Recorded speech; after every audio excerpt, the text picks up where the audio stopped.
जय महाराष्ट्र. जय महाराष्ट्र. मी संजय प्रभाकर मुगळे, सायनकोळीवाडा विभागाध्यक्ष. आज या ठिकाणी आपल्या सर्व नागरिकांना सांगू इच्छितो की हा जो रस्ता आहे हा गेल्या 4 तारखेला बनवला होता. त्याच्यानंतर तो पूर्णपणे पाण्यात वाहून गेला. त्याच्यानंतर पुन्हा एकदा कॉन्ट्रॅक्टरनी कुठल्याही प्रकारची वर्क ऑर्डर नसताना हे काम केलेलं आहे आणि त्यामुळे आज हे मेन होल आहे जे या ठिकाणी भरले गेलेलं आहे.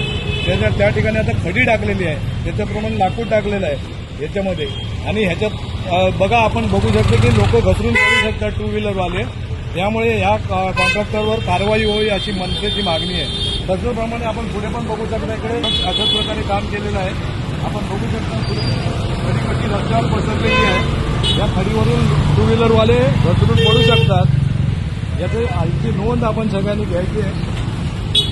आज या ठिकाणी बघा, ही खडीमध्ये खडी सगळी बाहेर रस्त्याच्या बाहेर पडलेली आहे ही खडी, आणि याच्यावरून टू व्हीलरवाले घसरत आहे. कालच या ठिकाणी एक ऍक्सिडेंट झालेला आहे. ही खडी खडी आहे. महानगरपालिकेने हे मेन होल बुजवण्यासाठी ही खडी यूज केलेली आहे, लक्षात घ्या. आणि या ठिकाणी असंच सोडलेलं आहे. वाहने जे येतात ते या खड्ड्यामध्ये आपटत आहेत आणि आणि अपघात होत आहेत. काल एक अपघात झाला या ठिकाणी, आणि याची नोंद वाडा ऑफिसरनी घ्यावी अशी आमची विनंती आहे. धन्यवाद.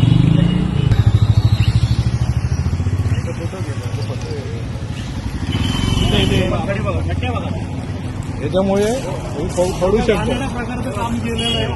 अक्षरशः खडी आणून टाकलेली आहे आणि वाहने घसरून पडू शकतात. चेंबरचं होल बुजवलं आहे. हे बघा, हे असे दगडी जे आहेत ते रस्त्यावर पसरले आणि खूप जागी वाहने याच्यावर पडले. काल ऍक्सिडेंट झाला आहे.